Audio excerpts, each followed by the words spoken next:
Double bag alert, double bag alert, double bag alert, double bag alert, folks. That's right. We got a loaded episode, okay? Alaric Jackson gets paid and Isaiah McDuffie gets paid, all right? Darius Slay gets released. T. Higgins gets franchise tag again. Matthew Stafford stays in LA. Deebo heads to the DMV. Davante Adams is on the move. Combine takeaways and the divisional rodeo continues, folks. And we're staying in the West, but this time we're in the AFC West, okay? All of this and more, as well as some breaking news that just broke maybe 5 or 10 minutes ago, and that is James Bradberry getting released by the Eagles, okay? All of this and more on the 72nd episode of the Football Junkies podcast, okay? I am your host with the most, okay? I'm your chief bagrodamus, okay? I'm your chief head of the table, anything and everything related to the bag, mock drafts, combine takeaways, all those things and more, okay? I am your GM who currently is not on the team right now, but don't you worry about it, okay? Don't you worry about it, because guess what? I am all these things and more, okay? But guess what? The most important thing that you must remember is I am your host, Kale. You already know how these things are about to go. You already know what I'm about to say. So guess what? You're prepared. I'm prepared. So let's do this thing on 3. 1, 2, 3. Let's lock in.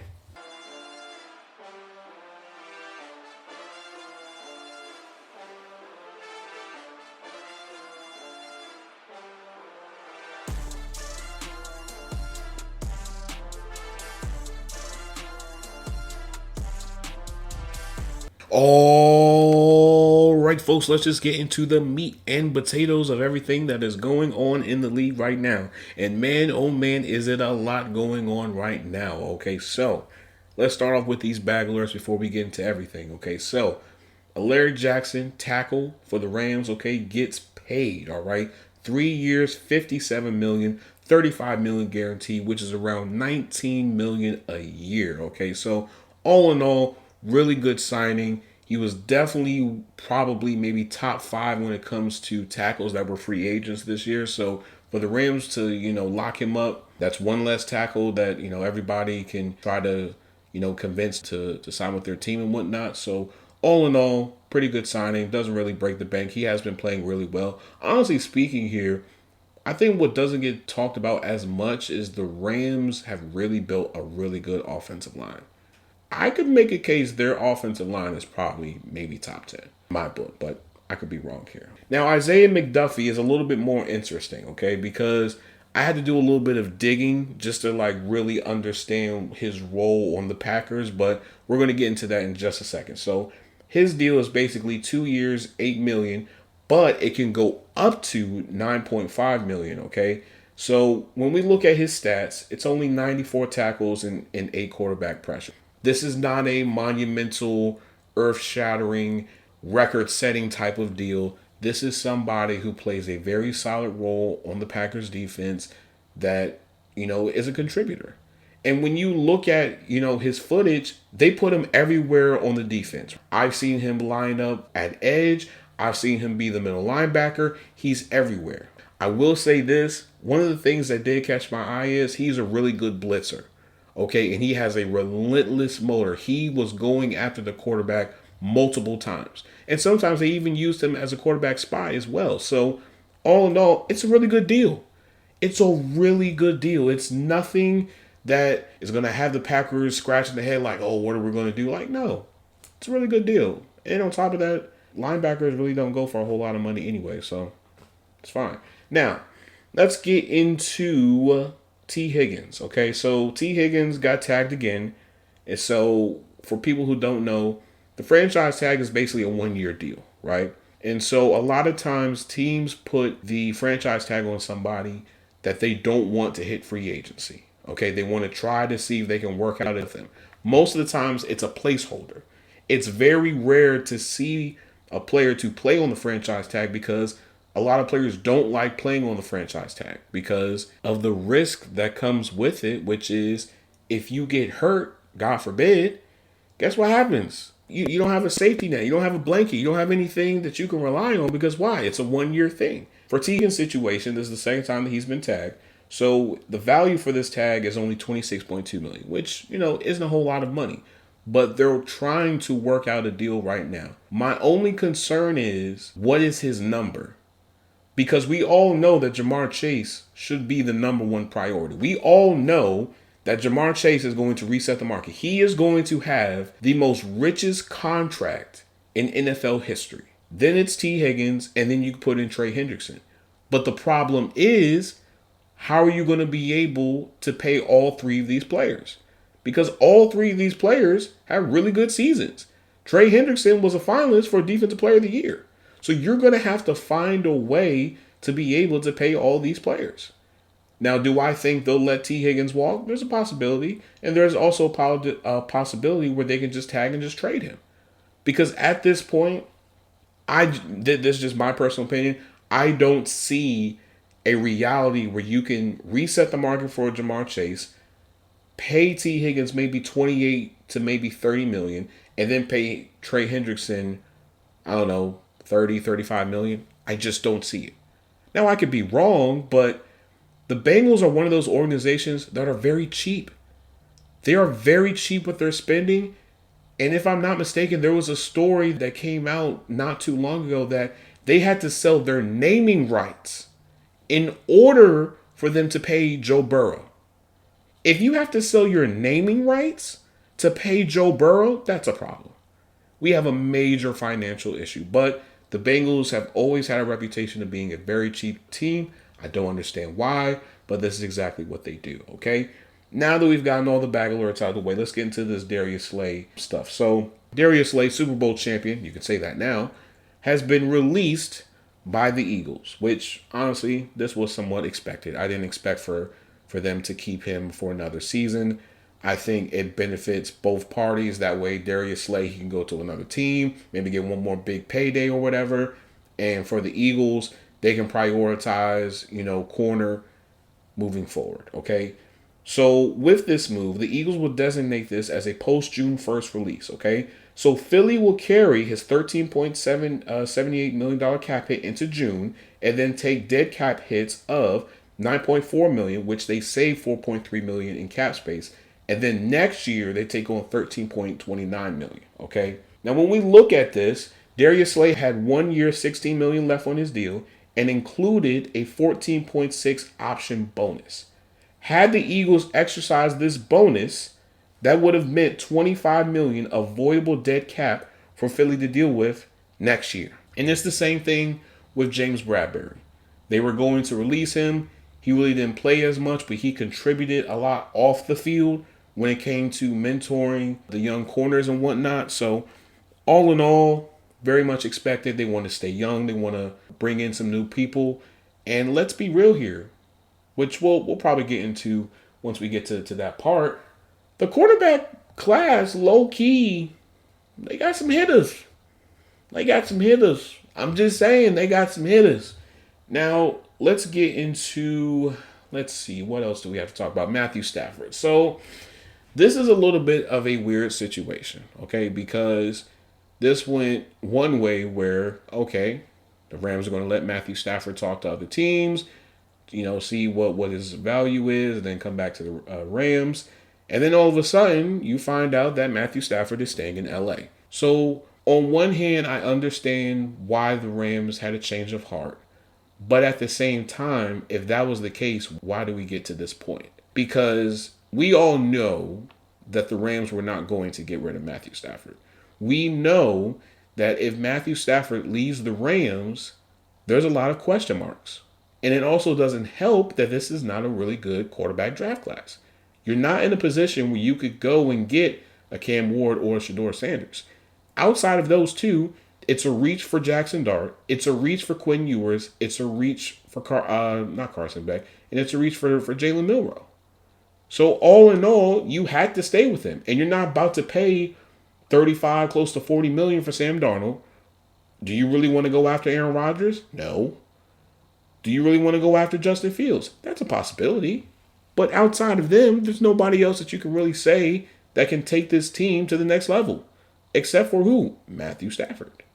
So all in all, this is really good, but the problem is the numbers won't be released, I think, for another week or two. So we really won't know the structure of this deal. But the way that the tea leaves are talking, because the tea leaves are definitely talking, it sounds like to me like this is a restructured deal where it's basically a year-to-year type of contract. Because again, Matthew Stafford is getting up in age. We all know that at some point he's going to want to retire. We all know that. But the thing is, we all know that every single offseason that they don't win a Super Bowl, there's going to be a level of uncertainty with Matthew Stafford. He's already done everything that there needed to be done. You won a Super Bowl. You've been very successful with the Rams. You had a resurgence in your career since being with the Rams. All in all, you've done well. You've accumulated a boatload of money. Your kids don't have to work another day in their life if they really wanted to. All in all, somewhat expected. Not really surprised. Don't really care anymore because it just doesn't make any sense. Because you had teams like the Raiders and Giants willing to pay a boatload of money for Matthew Stafford. Because why? They're desperate for a quarterback, a productive quarterback. And they were willing to write the checkbooks. But the Rams say, you know what? Let's bring him back. Let's bring him back. Let's bring him back. Come on. Let's talk things over. Let's have a conversation. Come on. It's the same thing with Cooper Kupp. Because apparently there are reports that are coming out that are saying that the Rams are having a change of heart with Cooper Kupp as well.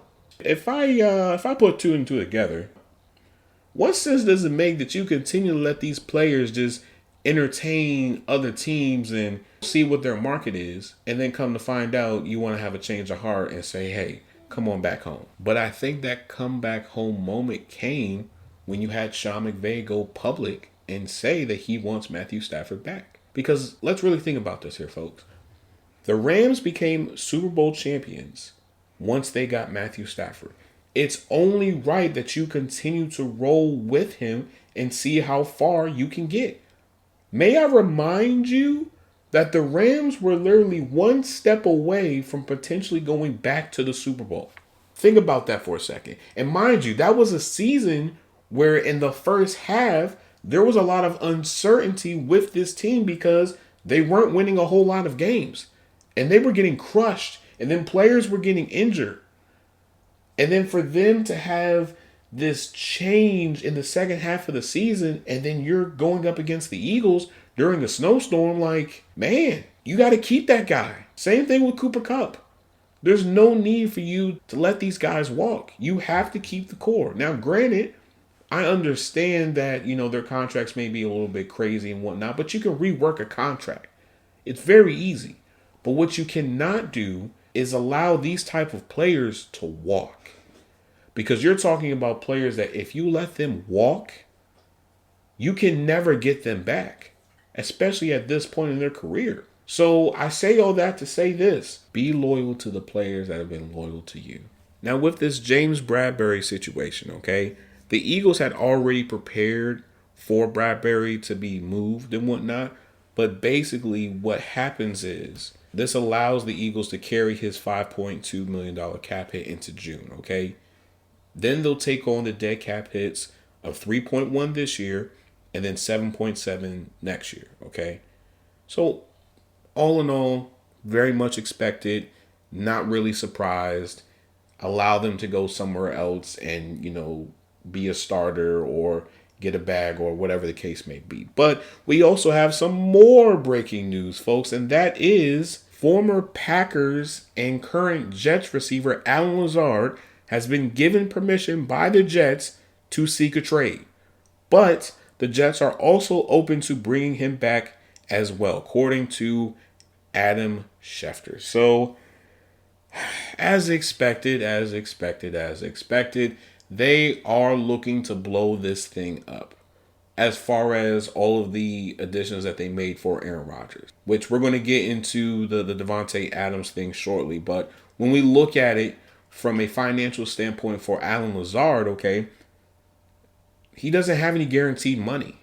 Even though, yes, he still has 2 years left on his deal, which is around $11 million, both of those years are not guaranteed. I would say if you're looking for a receiver, you can get someone like Allen Lazard. I'm not saying he's not super productive or anything. He is a playmaker, but I mean, let's be real here. The Jets want to go in a different direction. They want to be able to clean out all of the clutter, Aaron Rodgers and Davante Adams and Allen Lazard and all of that stuff. They want to get that out of the room as quickly as possible, and I do not blame them, okay? Now, when we look at Davante Adams' situation, okay, Davante Adams is on the move. Originally, it was reported that they were going to allow him to seek a trade, but now it sounds like they're probably going to cut him. And when we look at his financials are really not that good. His base salary this year, $35.6 million for both this year and next year. All right. When we look at his cap hits alone are almost $40 million. They are exactly $38.3 million for both this year and next year. I'm sorry, folks, but I'm not making a trade for someone like a Davante Adams. Not with these crazy cap hits and not with this crazy base salary. And granted, I understand he's still a really productive receiver. I get that he is still one of the best receivers in the league. I get all that and more. But what I am not going to do is give up a high draft pick to get someone like a Davante Adams, and I'm having to take on this big salary. At some point, there's going to be a restructure. Someone is going to restructure this deal. He is not going to be able to play with this current contract. They're going to shred it. Now, my first question is, where does he want to go? Because there's reports saying that he wants to play on the West Coast. There's reports saying that he wants to play with Aaron Rodgers again. Like, there's a lot of confusion with this entire situation. If I'm a team, I'm just gonna let the Jets cut him. I'm not trading for him. I'm not giving up any of my draft picks to get Davante Adams. I don't care if he has publicly said, I want to play for this team. Well, then guess what? Get cut and then we can sign you. Because we're not giving you this type of deal. Now, me personally, I would say maybe the 49ers will be interested. Maybe the Bills, maybe, question mark? I don't know. For all the other players, they'll probably, list out, okay, I want to go here, I want to go there, I want to go here, I want to go there. But Davante Adams, he could tell you one thing and then post something, and the next thing you know, you're super confused. Like, wait a minute, didn't you just say you wanted to go here? So then if you wanted to go there, then why are you over here? Bro, you were the same person that posted a picture of Edgar Allan Poe. The one person that everybody knows is connected to Baltimore. And then out of the blue, you decide to go to the Jets. I can't take this guy serious. But on to other things, okay? Deebo Samuel, we can say that now, former 49ers receiver has been traded to the Washington Commanders, folks. Yes. So the 49ers get a 5th round pick, and the Commanders, of course, get Deebo Samuel. So originally, Jonathan Allen was a part of the deal, but then they took him out of the deal. Now, according to Athletic Insider Diana Rossini, she reported that the preference for Deebo Samuel was either the Commanders, Texans, or Broncos. So for all the Steelers fans that were saying, oh my God, he said that he wanted to come to Pittsburgh. Oh my God. He didn't want to. But on a serious note, this was expected. I mean, let's be real here. The time for Deebo Samuel was officially over after this season. You're getting into it with the kicker. You're getting into it with the punter. Like, you're a little bit overweight. Like, bro, you're letting yourself go just a little bit. It's time for you to go in a different direction. And so the 49ers said, okay, we'll grant you where you want to go.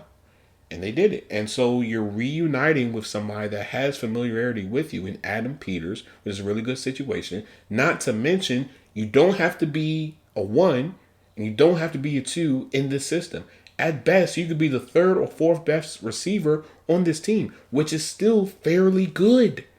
I think getting Deebo Samuel will unlock a certain part of this offense that they were trying to unlock last year. All you have to do now is either bring back either Diami Brown or Noah Brown. If you bring back one of those two, guess what? You're good. You're good. You have nothing else to worry about. And for all the people that say, well, that's a lot of money they have to take on, they're going to restructure it. Do you really think they're going to let Deebo play on $17.5 million? No, they're not. They're going to restructure that deal fairly quickly. Now, the question is this. What is the ceiling for Deebo Samuel at this point? Is it basically having the same stats that he had in 21?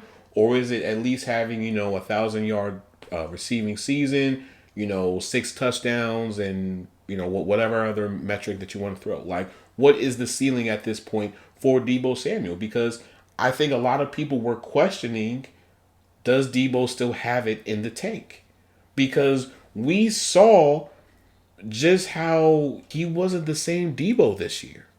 He just wasn't that same powerful yak player that he was a few years ago. Like a few years ago, Deebo Samuel, oh, we're having a different conversation. We're talking about somebody that you're going to have to give up a first-round pick, maybe 2 first-round picks just to get someone like a Deebo Samuel. But you can tell that it had reached a point with the 49ers that, you know what, I think it's just best we go our separate ways. Because you can tell just looking at the entire body language of that offense that, change was needed. And it probably sucks for the 49ers, but, sometimes you got to let people go, and that's perfectly fine. But all in all, really good move for Washington. And for everybody else, guess what? You just got put on notice. Everyone else has now been informed that, guess what? You have to follow up with this. You now have to try to outdo what Washington just did. They just fired the first shot for free agency. They didn't even wait until the new league year, folks. They let it be known, hey, listen, we're about winning over here. So who's next? Who's next? I'm just waiting. My phone is, where's my phone at? Where's my phone? My phone's right here, okay? You probably can't see it. There's no need for you to see it. But my phone is right here in my hand. I'm just waiting for somebody else to make another trade. But let's get into the Combine. So Combine was, this weekend, and really, really, really good. Really interesting from every single position. I think there were a lot of people whose draft stock definitely rose. There are some people who their draft stock may have took a little bit of a hit, but I think there's something that needs to be talked about that it's been bothering me for a little bit. And that is the participation for head coaches when it comes to the Combine. I feel like, and this is just my personal opinion, I feel like if you are a head coach for any of the 32 teams, you need to be at the Combine. I'm not saying you have to stay there for the entire time. I'm not saying that you have to be putting on a smile and doing all of this. I'm not saying that. But what you need to do is you have to be a part of the process, because this is a very important process, because this is where relationships start with these players. Even if you don't get the player in the draft, they may consider wanting to play for you just because of a simple conversation that y'all had, or just having a formal or informal meeting with them. We've seen it multiple times how players talk very high about certain coaches and whatnot, and guess what? Guess where it all started from? The Combine. That's where it started from. For all the people that say, well, I don't really value the Combine like that, I just don't see it like that, you're lying, okay? Because the Combine is where you can find hidden gems. The Combine is where you can find your next big playmaker. But you won't know anything about that if you're not there. That's why I sort of have somewhat of a beef with both Sean McVay and Kyle Shanahan. What makes you guys bigger than everybody else? Bill Belichick did it. Andy Reid is still doing it. So what gives you the right to not want to do the Combine? I don't care how much research you've done. I don't care what your scouts have saying. Going to the Combine allows you to see exactly where they are at this point. Because let's not forget, folks, the draft is next month. So you have a lot of figuring out that you have to do from now until the day of the draft. And the only way that you can do that is if you bring them in a room, you talk to them, pick them apart, figure out exactly where their mentals are, where they are when it comes to the love of the game, so that you can make a decision, because you don't want to be one of these teams where you make a move just to make them, and then guess what? Now 2 years later, you want to get rid of them. Then you're leaking out reports basically saying, oh, well, he comes up super late for training, or he practices out of shape, and all this other stuff that's very damning to their reputation in the league. Same thing with Kyle Shanahan. You want to know one of the reasons why your team hasn't been able to go back to the Super Bowl is because you really haven't been hitting on your draft picks. Instead of you wanting to not be involved in the Combine, maybe you should go for maybe 1 or 2 days. Maybe that'll help you put you in a better place than where you are right now. May I remind you, this is the same person that traded up 3 first-round picks just to get Trey Lance, and then you didn't even keep him for a whole 5 years? Like, come on, bro. It's the same thing with every single person that's not there. You need to be involved with this process. And even with some of the players. If you are not going to be participating in the combine, then you need to decline your invitation and allow that for somebody else. For instance, Shiloh Sanders. Shiloh should have been at the combine. He shouldn't have to go and get somebody to clock his 40 and everything else. He should not have to do that. He should have been able to go to the combine and go through the entire process. You know how your body feels every single day. If you wake up in the morning and you say, hey, my back is a little bit tense. Hey, my knees are, ooh, I can't really put a lot of pressure on my left foot. Oh man, my ankle is swollen a little bit. Maybe I should go and get that seen. Maybe did I mess that up yesterday? You have to figure out those type of decisions prior to the combine, because that can allow somebody who is low on people's boards, who are low on people's draft stock, they can rise. We've seen it year after year where we have players who are no names who become household names just from doing the combine alone. We have seen people who were slated to be 5th and 6th round picks who climb all the way up to 3rd and 2nd round picks. But you just saying, oh yeah, I'm going to be there, and then you're not doing anything at all? Come on. If you can do at least just one drill, I think that would do a lot for you. Me personally, I wanted to see Shedeur throw. If all you did was just throw, and then you just shut it down, I'm not complaining. Same thing with Cam Ward. If you just threw, hey, that's it. That's fine. I ain't got no problem with that. Because guess what? Both of y'all are going to be first-round picks. Both of y'all are first-round pick locks. You guys are not going to be drafted outside of the first round. Same thing with Ashton Jeanty. If you know that your place is locked for the first round, okay, maybe you can take things off a little bit if you wanted to. But for everybody else, no. You have to be able to participate in the combine. That is the only way that people know exactly who you are. Because they need to know who the person is outside of the jersey number and the helmet and the play that you made in these all 22 films. Now, off of my soapbox, okay, because I'm tired of doing it. Very solid. Sure, you had some people that, ran some pretty crazy 40 times. I'm not going to lie. They definitely did. You had Bashaw Tootin, who ran a 4.3. You had Jaden Blue, who ran a 4.3. You had Brashard Smith, who ran a 4.3 as well. All in all, for a majority of these running backs, a lot of them ran around the same time, which is around 4.4, 4.45. It's actually really good. That's solid. That's average, okay? Then you had, like the people that I just said who ran a 4.3 and whatnot, which is really good. But again, you are looking at a running back class, not a receiver class. We haven't got to that point yet. A running back class that is really solid, that has options, okay? You got your speedsters. You got your bruisers. You got your Swiss Army knives. You have it all with this running back class. This running back class will probably be the reason why a lot of free agent running backs won't be able to garner as much money in free agency, because why? Teams will be more willing to go and draft a running back than pay a running back. Like, I can name Caleb Johnson, Devin Neal, Taj Brooks, Bashaw Tootin. I can't even think of his name. The running back from Delaware, Damian Martinez. Of course, what's his name? Ashton Jeanty, of course. Everyone knows that name.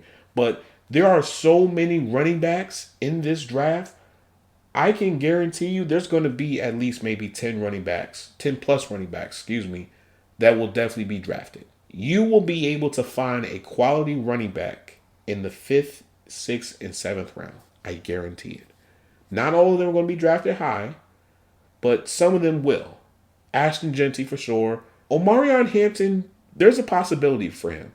Same thing for Travion Henderson and maybe even Quinshawn Jenkins. Like, I feel like there's maybe at least 4 to 5 running backs that could sneak into the first round. Now, granted, we all know the cardinal rule, the cardinal sin, and Oh, you don't draft a running back in the first round.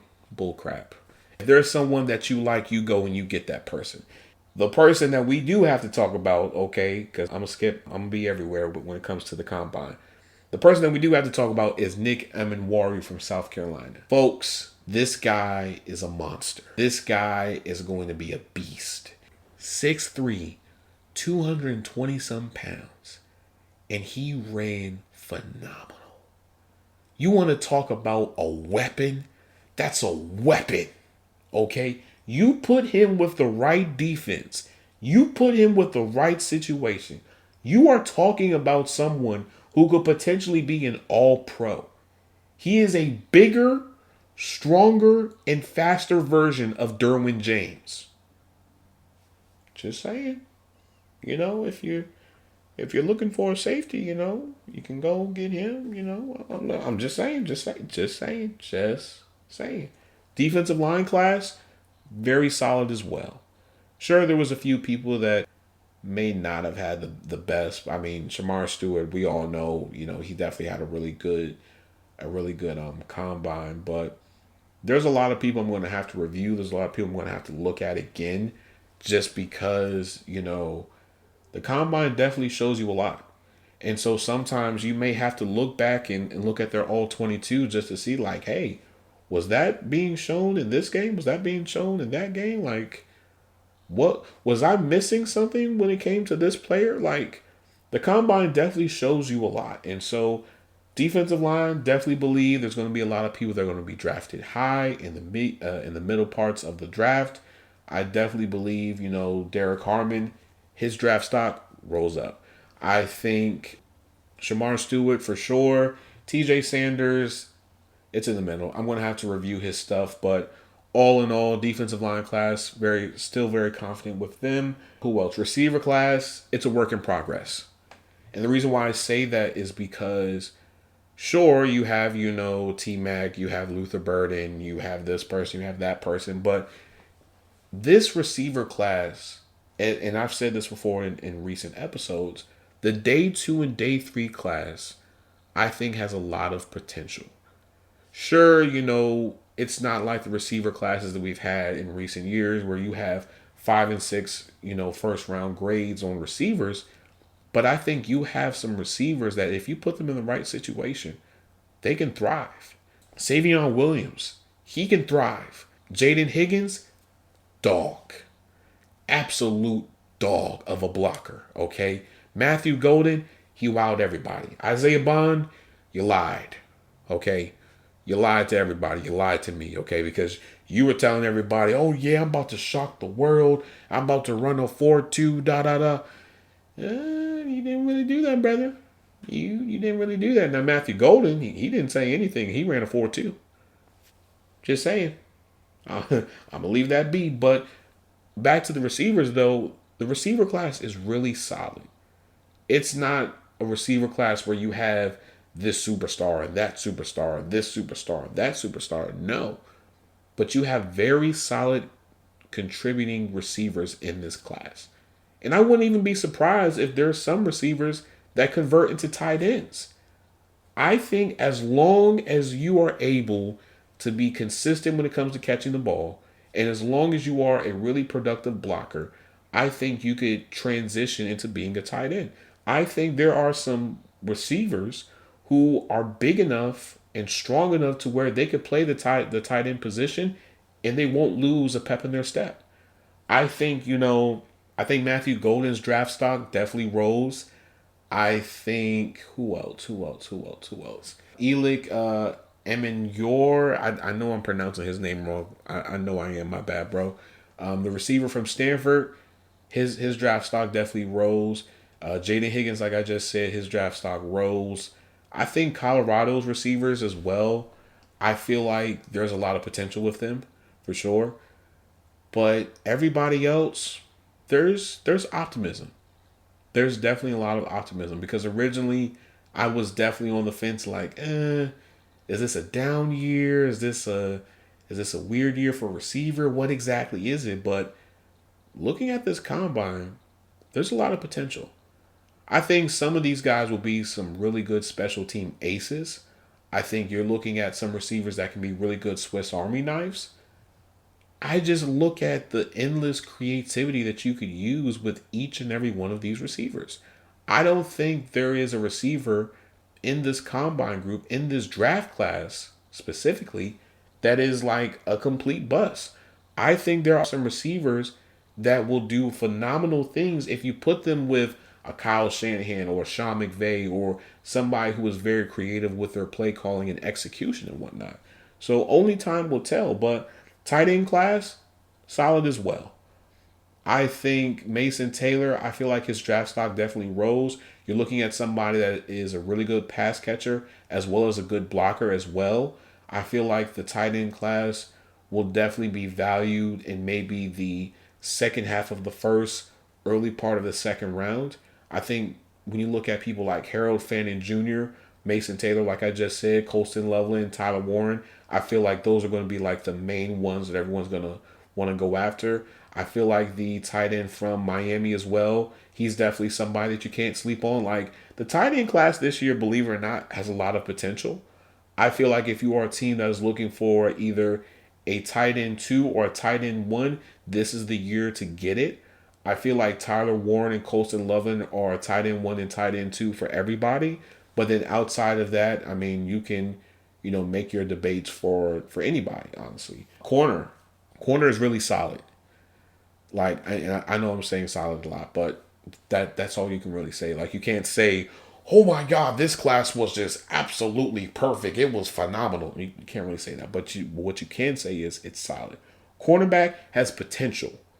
And the reason why I say that is because you have multiple corners who are running 4.3s. Multiple big body corners, okay? We're starting to see now a lot of these corners are bigger. You're starting to see these 6'1", 6'2", 6'3", even 6'4" corners, which are great. Okay, Maxwell Harrison, he ran a 4.2. Darian Porter, 4.3. Caleb Ransall, 4.3. Jacob Parrish, 4.3. Za Frazier, 4.3. Jahdae Barron, 4.3. Like, these are some really fast, really big, productive corners, okay? Jahdae Barron, that is a playmaker. That is somebody that is going to be a problem for receivers. I see it. I don't know what it is, but I see it. Maxwell Harrison, his draft stock definitely rose because prior to the combine, there were a lot of people that were saying that he was maybe a second, maybe third round pick. He's probably a late first round pick at this point. I can make a strong case. Darian Porter, almost 6'4", and he ran that fast. Problem. Okay? Big problem. Now, when we look at, offensive line class, I'm going to have to look at some of these offensive linemen only because there was maybe about 5 to 10 offensive linemen that were pulled to the side to practice at center. Some of them were able to do it successfully. Others, not so much. Tyler Booker, we all know he's a household name. Gray Zabel, I love Gray Zabel. I don't know what it is about his game, but his game is phenomenal. Okay, you're talking about somebody that has positional flexibility, who can play both tackle and guard. I feel like if you put him as an interior offensive lineman, he would be the most successful, but I could be wrong. What else? Tackles. Tackle class, I can hang my hat on with the tackle class. I think tackle has a lot of upside with them. Calvin Banks, we already know he's going to be a first rounder. Will Campbell, he's going to be a first round. There's going to be a lot of first round tackles this year, and I think each and every one of them have a lot of upside to their game. The only class that I am not confident in is quarterback. Quarterback to me is still a question mark. When we look at, Quinn Ewers and Jackson Dart and any of those other quarterbacks, there is nothing that they did in the combine that makes me say, I want to run to the podium and give you guys a chance. I feel like Quinn Ewers definitely should have stayed another year in college. I just don't see it with him. I don't know what it is, but I just don't see it with his game. Now, granted, we all know that he couldn't stay another year in Texas because Archie was going to, be the starter and whatnot. But like, bro, you could have went somewhere else. I think if he would have stayed one more year, that way he can build up his draft stock while at the same time really showcasing his skill set. Because I think he has potential, but I think he just came out way too early. Jalen Milroe, athletically, monster. When it comes to the pass game, not so confident in. If you can't throw consistently with the medium and short game, what are we doing here? I think if it was the other way around, if his deep ball was a little bit questionable, but his mid to short passing game was solid, I think people will look at him a little bit higher. But because it's the other way around, I think people look at him with a little bit of, we've seen this before. It's a little bit of a project. It's a little bit of a work in progress. But do we have the facilities to work and to groom and to help him be the best version that he can be? Like Jalen Milroe, I think if you put him with Kevin O'Connell or Sean McVay or Kyle Shanahan, I think he would do great. If you put him on a defensive coach, he is not going to thrive. You are going to look at somebody that is going to be on his way out in 3 to 5 years. Defensive coaches do not have that eye for detail when it comes to their quarterbacks. We all know that, but it's like they just don't treat quarterbacks the same way that offensive, head coaches do. But that's another story for another day. But let us get into the divisional rodeo, folks. So we're in the AFC West, okay? We're in a very barren land, okay? We're in the deep West, okay? We were just on the West Coast, but we're going through the West. We're going through, the mountains and everything. So we all know the AFC West composes of the Broncos, Raiders, Chargers, and Chiefs, okay? We already know how this thing goes. So we're breaking down salary, free agents, draft picks, positions of need, and candidates for either restructure, extension, trades, or cuts, okay? So let's get into the Broncos, all right? Salary cap, $41.5 million. Rollover cap of $1.9 million. Not too bad, okay? Free agents, DJ Jones, Zach Wilson, Cody Barton, Javonte Williams, Zach Cunningham, Jarrett Stidham, Tremont Smith, and Riley Dixon. Now, when we look at their draft picks, okay, they got their first, their second, their third, their fourth, and they have 3 sixth-round picks, okay?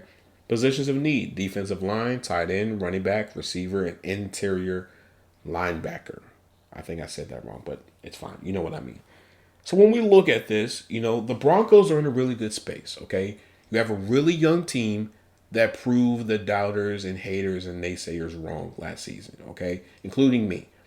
I was definitely under the impression that this team was going to struggle and they were not going to do the best. But for them to, fight tooth and nail all the way to the end of the season, hey, man, they got some grit. They got some grit and grime with them, and I like it. Even with their positions of need aren't as bad as what people think it is. Like, sure, you still have a lot of, building that you have to do, but you have the foundational pieces. You needed to know if Bo Nix is the guy or not, and this season showed it. Sure, you still have to make some additions to your receiving core and, running back and all these other things, but those are things that you can address day 2 and day 3, okay? So defensive line. We all know defensive line class is really diverse, and you can get a really productive defensive lineman in both the first, second, third, fourth, and so on. But the question is, what do you prioritize more? Me personally, this is just my personal opinion, I can be wrong. I feel like the 2 positions that you should address, well, actually 3 positions that you should address in the first round is either inside linebacker for Jihad Campbell or tight end, which is, either Tyler Warren or Colston Loveland, right? Defensive line, you could get a Walter Nolan. You can get Kenneth Grant or Deion Walker or Derek Harmon, just to name a few, okay? Because the defense isn't that far off. The defense was actually really productive. Same thing with offense. You just have to continue to bring in consistent playmakers. That's it. If you do that, you will be able to give the Chiefs and everyone else a run for their money. Now, when we look at running back, you can address that in maybe the 3rd or 4th round. You could go and you can get someone like Devin Neal or Taj Brooks or Quinshon Jenkins or Trevion Henderson or any of those running backs. Or you can get somebody that not a lot of people know about and they'll still be super productive. Now, wide receiver is a little bit tricky, okay? Because sure, you could address in the first round, but you probably won't be able to because you have the 20th pick, okay? Unless T-Mac or any of those guys are going to fall for whatever reason, you won't be able to get those guys. So most likely, you are probably going to have to rely on the day 2 and day 3 slots for receiver. So with that, you can get a Savion Williams. You can go and get Jaden Higgins. You can get the receiver from Stanford or who else? Isaiah Bond or Ty Felton, right? You have options there. You have some, bigger body receivers that can, burn you, but at the same time can also get that 50-50 ball, which you really need outside of Cortland Sutton, okay? Now, when we look at, candidates for restructures, extensions, trades, and cuts, Cortland Sutton, already, extension, okay?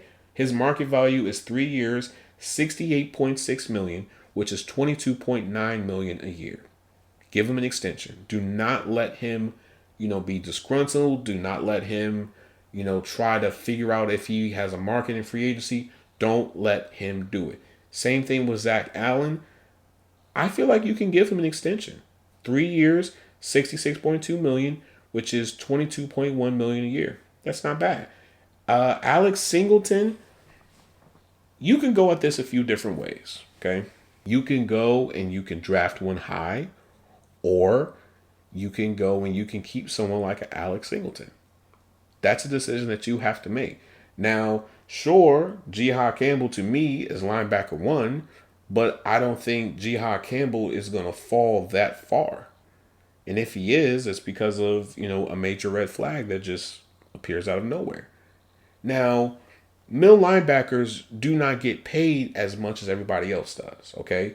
For obvious reasons. But you can get a really productive middle linebacker in the later parts of the draft. Or, just saying, just throwing this out there, what if you go and you make a trade for Demario Davis? Think about it. The Sean Payton connection. Think about it, Broncos Nation. Won't you think about that? Now, when we look at John Franklin Myers, you could give him a deal. Do you really want to? That's up for you to decide. I mean, you can't just let everybody just walk. You're going to have to bring in, somebody back at some point. But when we look at, John Franklin Myers' market value, it's only 3 years, $25.5 million, which is only $8.5 million. That's not a whole lot of money, honestly. You bring in, John Franklin Myers and you bring back Zach Allen and then you just draft a defensive lineman, boom, you're done. Your pass rushers, you really don't have to worry about that because they show a lot of upside with their game. So it's not really that big of a problem. Like, all in all, the Broncos are in the best space that they have been in a very long time. And as long as they maintain this course, everything is going to be fine. Do not deter from the plan. Stick to the plan. As long as you stick to the plan, you're going to be perfectly fine, okay? Now let's go to Raiders Nation, okay?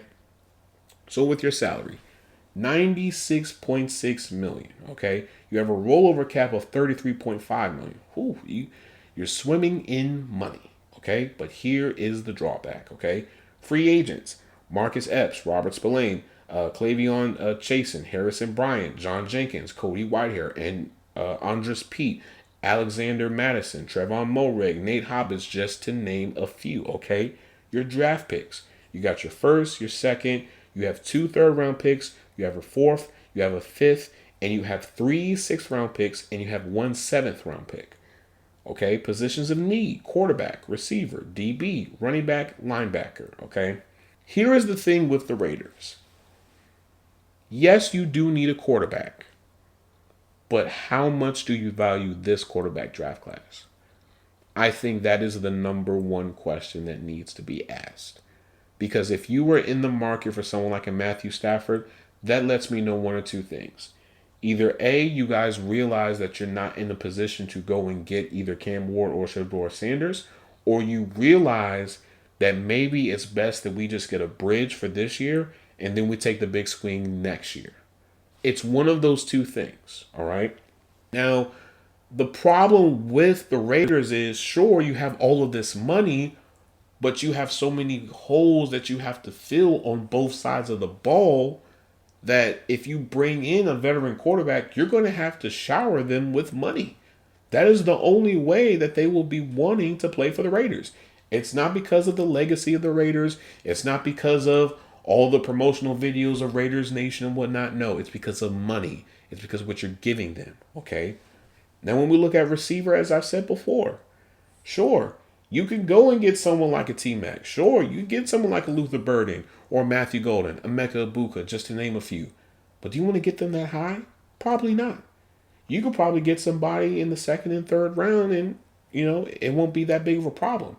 But I feel like now that you have someone like a Pete Carroll in the room that can relate to players, I feel like this is going to benefit them more because there could be a chance, maybe there could be some former players of Pete Carroll that may want to reunite with him in Las Vegas. Okay. Same thing with DB. Sure, you need both corners and a safety because I don't think you're bringing back Trevon Moehrig. Trevon Moehrig is going to be worth a lot of money, and I don't think you're going to be willing to do that. Nate Hobbs, you can keep him or you can let him go. Okay. But all in all, you have to make significant moves to replace all of these players that you're losing in the DB room. And granted, this is a really good, corner and safety class. I mean, sure, you got Malachi Starks, you have Xavier Watts, you have Nick, what's his name? Emenwari from South Carolina. Like, you have a lot of good safeties. Corner, you have better slot options than you do outside corners. With outside corners, you have Ezra Thomas, you have Jahdae Barron, you have Siobhan Revel, Benjamin Morrison, just to name a few, okay? Kobe Bryant, Quincy Riley, the list goes on and on, okay? But with you having the 6th pick in the draft, where exactly do you want to take this thing? Because running back, there's no need for you to draft Ashton Genty, okay? For any person that says that Ashton Genty needs to go to the Raiders, you're crazy. Okay? Absolutely crazy. Linebacker. Do you want to address it that high? No. Do you really want to be able to go and get someone like a Jihad Campbell that high? No. Do you want to go and maybe get somebody like Robert Spillane and bring him back? Sure. Because it's not going to cost you a whole lot of money. Listen here, folks. Outside of Fred Warner, Roquan Smith, and who else? Is there any other linebacker I can think of? Probably not.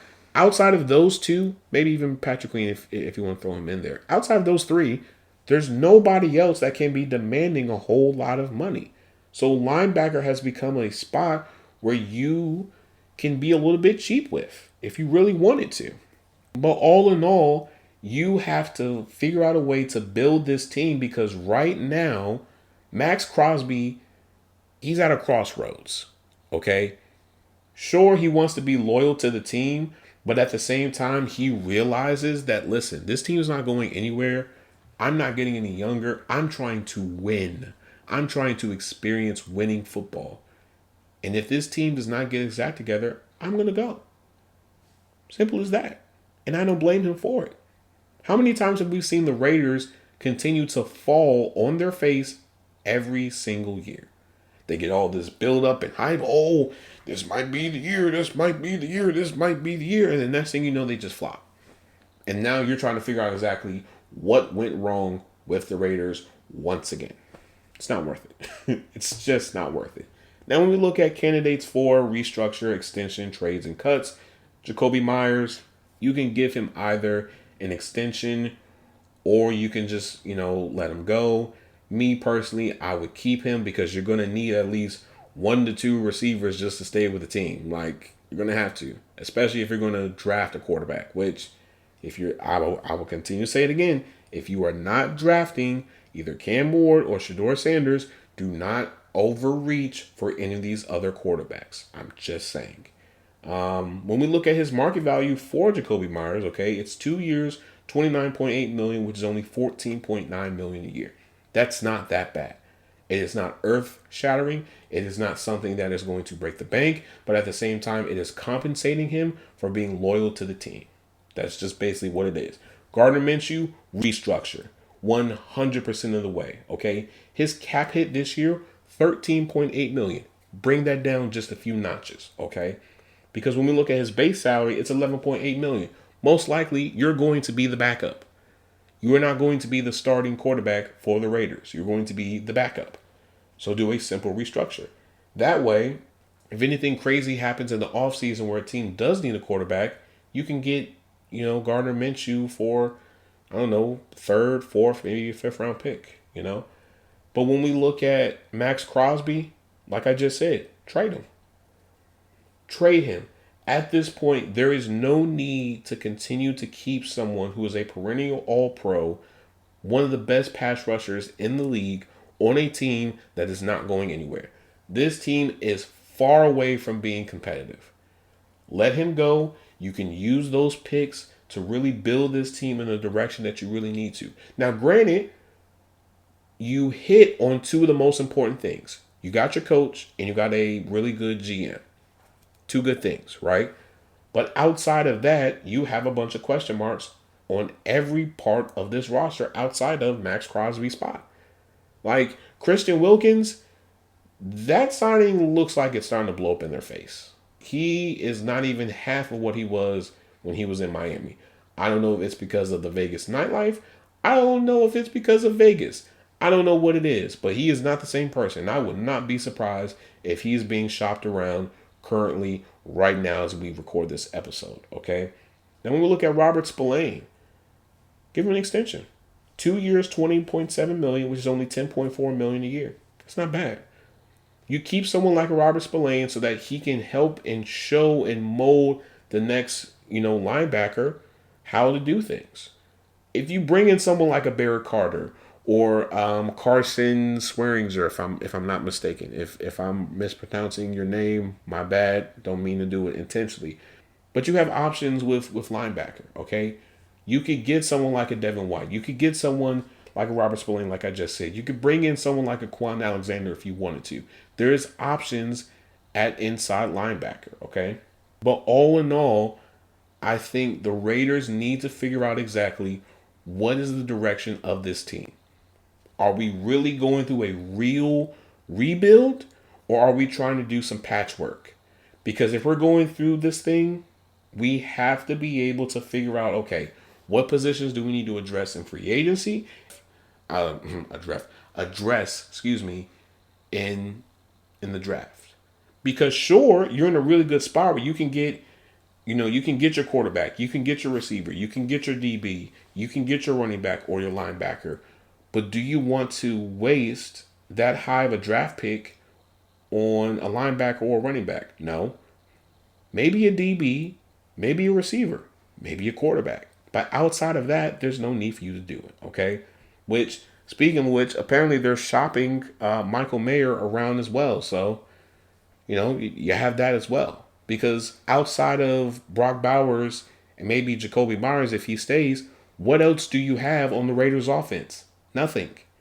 Even the offensive line, they could probably do a better job when it comes to bringing in better talent there as well. Like, this is a work in progress for the Raiders. This is not going to be an overnight thing. This is going to be a 3 to 5 year project, honestly speaking here. Let's get to the Chargers. Okay, so Chargers, $66.1 million in cap space with a rollover cap of $4.8 million. Not bad. Your free agents, Khalil Mack, Taylor Heineke, Morgan Fox, Christian Fulton, DJ Chark, Asante Samuel Jr., J.K. Dobbins, Marcus May, Josh Palmer, Eli Apple, and Bradley Bozeman, just to name a few, okay? Draft picks. Your first, your second, your third, your fourth. You have 2 fifth-round picks. You have 3 sixth-round picks, and you have 2 seventh-round picks. All in all, you got a lot of good picks, okay? You're probably not going to use all of them. Positions of need. Wide receiver, edge, defensive line, cornerback, tight end, interior offensive line, linebacker, running back. Okay. Let's see. How do we want to do this? Let's start backwards, then we go forward. Let's do that. So running back.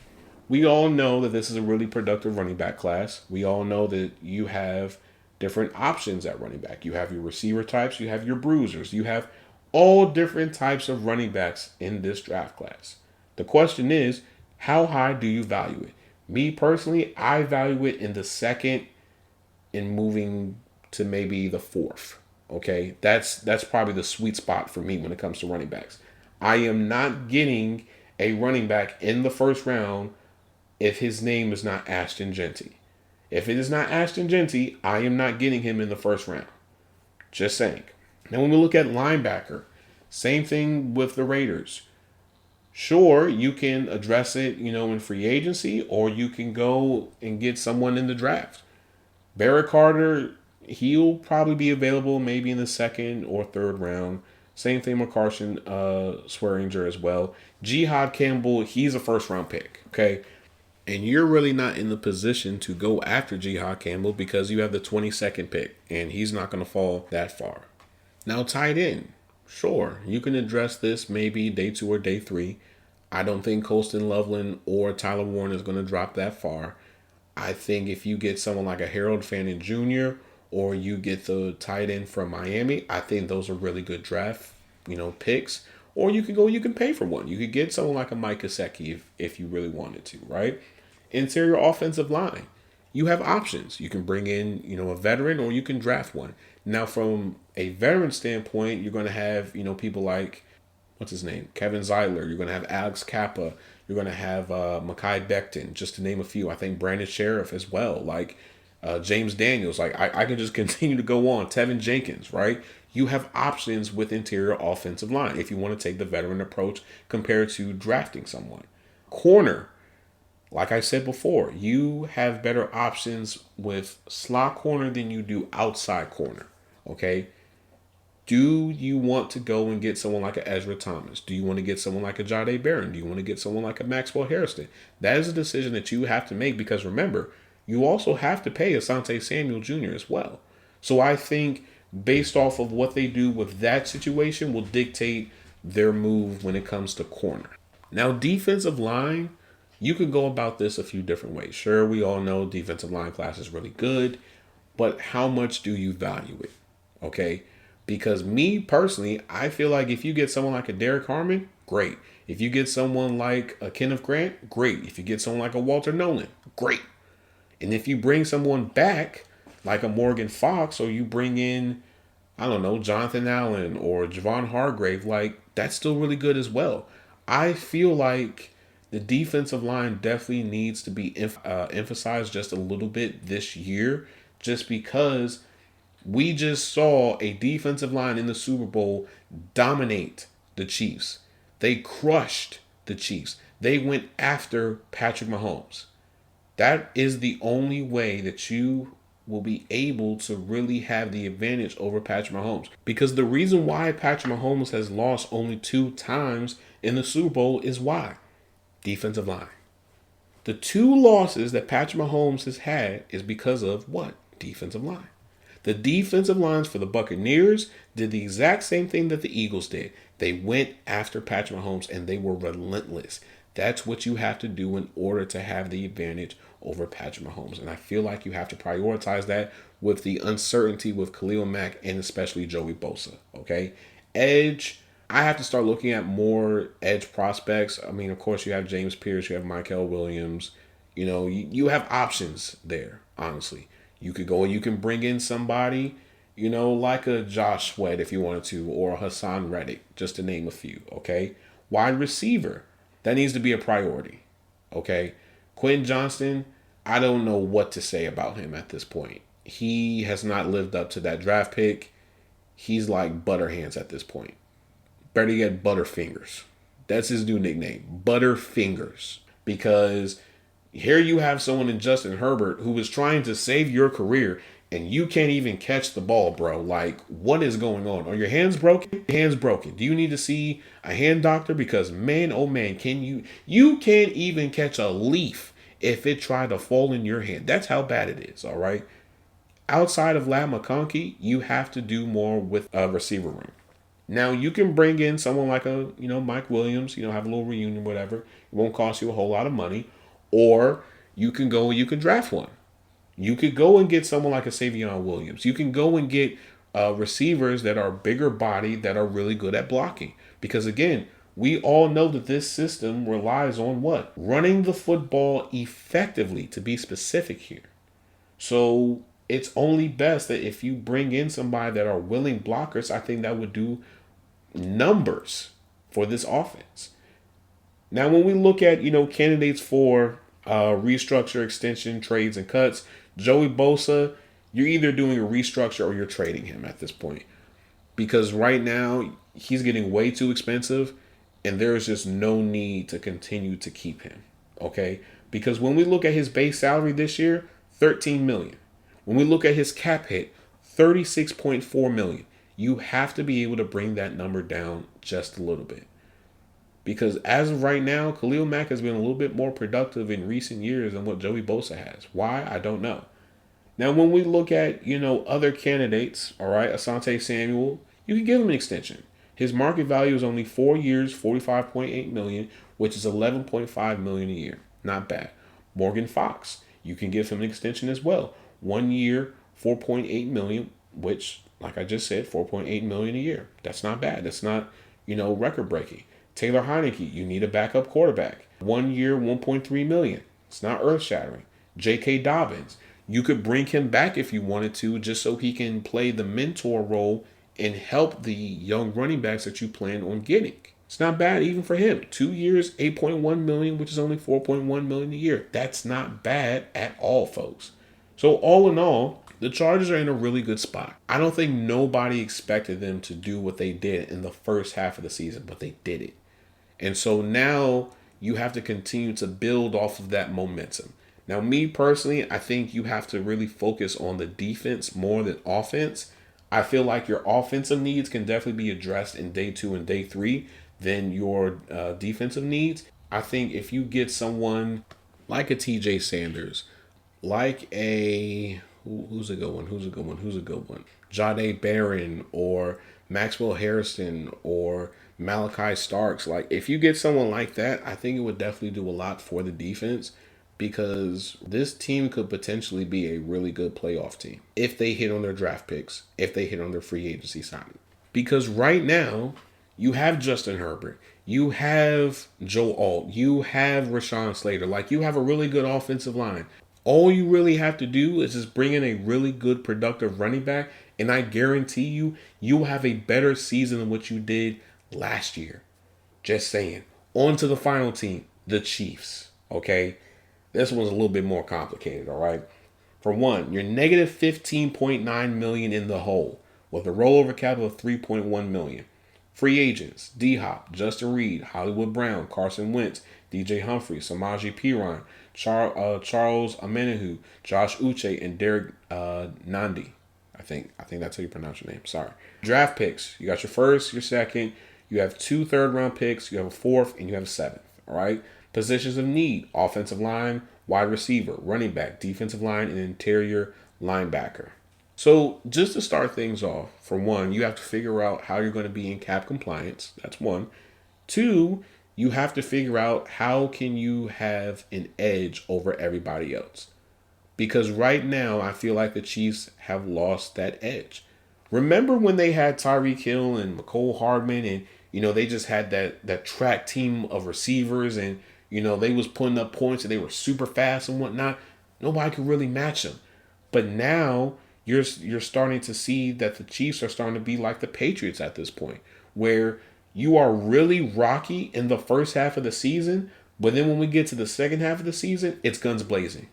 Because you got to get that first round bye, and you got to position yourself for the playoffs and all those different types of things. Well, now people are starting to pick up on what you're doing. Not to mention, teams within your own division are starting to be a little bit more competitive. That was the benefit that the Patriots have for the longest time, which was the rest of their division wasn't as organized. Sure, there'll be some teams that would have, 2 or 3, really good years and really good teams and whatnot. But overall, it was the Patriots that were being the dominant figures within their own division. It's not like that for the Chiefs now.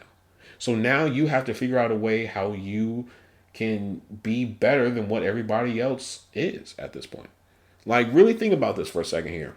If the Broncos get their act together, if the Chargers get their act together, you are going to have problems. It is going to be harder for you to get outside of the AFC West. Not to mention, you're only prioritizing 3 players: Chris Jones, Patrick Mahomes, Travis Kelce. And what it sounds like to me is this is probably Travis Kelce's last year. So you really want to be able to try to win a championship, okay? Now, when we look at, the positions of need, offensive line 100% of the way. This is the same problem that they had when they faced the Buccaneers that year in the Super Bowl. Their offensive line was not that good. And guess what happened? They got crushed. And guess what Andy Reid did that following offseason? Rebuilt the offensive line, and they were right back where they were, holding up another Lombardi. So that's exactly what they have to do now. Because, granted, you were trying to do some patchwork with Joe Thuney at tackle, but Joe Thuney is not a tackle. Joe Thuney is a guard. He is a guard. So you are going to have to bring in some productive tackles, because I just don't believe that they believe in their tackles that they drafted. I think personally they'll probably take the veteran approach and probably just pay for somebody. But for how much, I don't even know. Okay. Running back, I think they're going to prioritize that a little bit high, only because I don't think they're really going to pay Isaiah Pacheco. So you might as well just want to draft, Taj Brooks, Devin Neal, Omarion Hampton, Trevion Henderson, any of those guys, right? Defensive line, definitely got to prioritize that. Because outside of George Karlaftis and Chris Jones, what else do you really have? Who else can you really rely on, honestly speaking here? Nobody. Nobody at all. So you need to pluck one of these defensive linemen, whether it be a Darius Alexander or Aeneas Peebles or JJ Pegasus or TJ Sanders or any of these guys. Or you can bring in a veteran. Veterans will be willing to take cheap, just to be on a team that is, but still a Super Bowl caliber team. Like, I don't care what anyone says. As long as Patrick Mahomes can throw a ball, they will always be a Super Bowl caliber team. Okay? Wide receiver. Most likely they're going to take the cheap route with wide receiver. They'll probably draft maybe 1 or 2 of them, but they'll probably bring back, Hollywood Brown and whatnot. And it also didn't help that they lost Rashee Rice the way that they did. And it's just a whole lot with the Chiefs. The Chiefs have a lot of questions that they have to ask, because what exactly can you say about the Chiefs that makes you feel like they are in the same conversation with the Eagles? Because, see, with the Eagles, sure, they put all of their money into the offense while having a really young defense, but guess what? The defense is just as productive as the offense. Whereas the Chiefs, this past season, you were struggling. You were struggling against the 49ers. You were struggling against other teams that normally it would be a cakewalk, but that's not the case. But when we look at candidates for restructure, extension, trades, and cuts, Trey Smith, maybe an extension. And I only say that because that is a lot of money that you're going to pay him. You are resetting the market for Trey Smith. But at the same time, you got to keep him, because there's nobody else really on the offensive line outside of him and Joe Thuney and Creed Humphrey that you really trust. Just being real here. So with his market value, it's 4 years, $78.8 million, which is $19.7 million a year. But even now, he is technically speaking the highest paid guard with the franchise tag. Now, is he going to play on the tag? No, because we all know that the franchise tag is a placeholder until they can get a deal done. Now, when we look at Patrick Mahomes, restructure. Okay, because when we look at his deal, which is a crazy deal, if we're being real here. If you've never seen the financials with his deal, go on SpotRack and just look at it, okay? So his base salary this year is $16.6 million. Next year, $45.3. The year after that, $45.8. Okay? His cap hits. His cap hit this year, $66.2 million. $66.2 million. Next year is $68.6. And then the year after that is $64.8. You have to find a way to bring these numbers down a little bit, just so you can be able to create cap space, so you can try to at least squeeze out maybe at least 2, maybe 3 more championships. If you do that, mission accomplished. Because right now, this is a really crazy deal, and you're in the hole with 15.9 million. So you got to find a way to create some cap space, and you got to do it quickly. All right. Now, when we look at Carson Wentz, you could possibly give him an extension, have a backup quarterback just in case, someone that was productive at one point in time. His market value, 1 year, 1.9 million, which is, again, 1.9 million a year. Derek Nandi, you can give him an extension if you want to, just for, depth purposes, if you really want to, or you can just let him go. Like, with this being a really good defensive line class, and I will continue to beat on the table for this, you have to make an investment with defensive line to counteract having Chris Jones and George Karlaftis. You have to do it. This is probably your best opportunity to really bring in some really productive guys. Like, if they get Derek Harmon, that's a problem. If they get someone like a Walter Nolan or Kenneth Grant or any of those guys, it's going to be a problem. So you have to make that investment. Now, when we look at, anybody else, sure, there may be some restructures. Sure, they have a lot of things that they have to figure out. But all in all, we all still believe in the Chiefs just because they are the Chiefs. As long as Andy Reid and Patrick Mahomes are still playing, they'll always have a chance. Now, with the Chiefs, they've made a lot of sacrifices. You gave up L'Jarius Sneed because you couldn't afford it. You gave up Tyreek Hill. So now you have to find a way to be a little bit more creative than what everybody else is. So you have to find an edge over your opponents, because right now the AFC is probably the most competitive that it will ever be. You have Lamar Jackson, Joe Burrow, Josh Allen, Justin Herbert, CJ Stroud, just to name a few, okay? And that's just in the AFC. Like, the NFC is starting to get better too. You got Jaden Daniels, you got Jalen Hurts, you got Brock Purdy, you got Dak Prescott. I'm not even going to go that route, but it's getting more and more competitive for you to continue to go back and win championships. So you have to find an edge over everybody. Otherwise, guess what? You're going to be in the same situation that you are in this offseason, which is trying to figure out a way of, one, how to be in cap compliance, while at the same time trying to rebuild this team and make this team better than what it has been the last 2 years. But I'm going to end this episode here. If you guys like what you are listening, please make sure that you guys download these episodes, okay? Because when you download these episodes, that will allow me to give you a better fix of what you guys love and need, okay? Stay tuned. We will be doing post-combine mock drafts for all 32 teams, okay? Because guess what? The divisional rodeo continues, folks, okay? For my podcast people, okay? We are available anywhere and everywhere that you listen to podcasts, whether it be on Spotify, Apple Podcasts, where else? iHeartRadio, all those places, okay? Make sure that you guys leave a 5-star review on anywhere and everywhere that you listen to podcasts, okay? And make sure you guys leave a review. Please help your boy out. It definitely means a lot, okay? For my YouTube people, okay? Football Junkies Pod, okay? Football Junkies Pod. When you go on our YouTube, we have a link tree. When you click on the link tree, it has all the other links that we have for Football Junkies content, okay? Whether it be the TikTok, the Instagram, the Blue Sky, the Twitter, you name it, it's all there, okay? Now, for my TikTok people, Football Junkies Pod, okay? Football Junkies Pod. I have checked your votes, and we will be doing the post-combine mock draft, okay? As I just said, I just had to put that out there because it's just fun, okay? It was very fun post, okay? Now, for my Instagram people, Football_Junkies Pod, okay? Football_Junkies Pod. Junkies Pod is not what?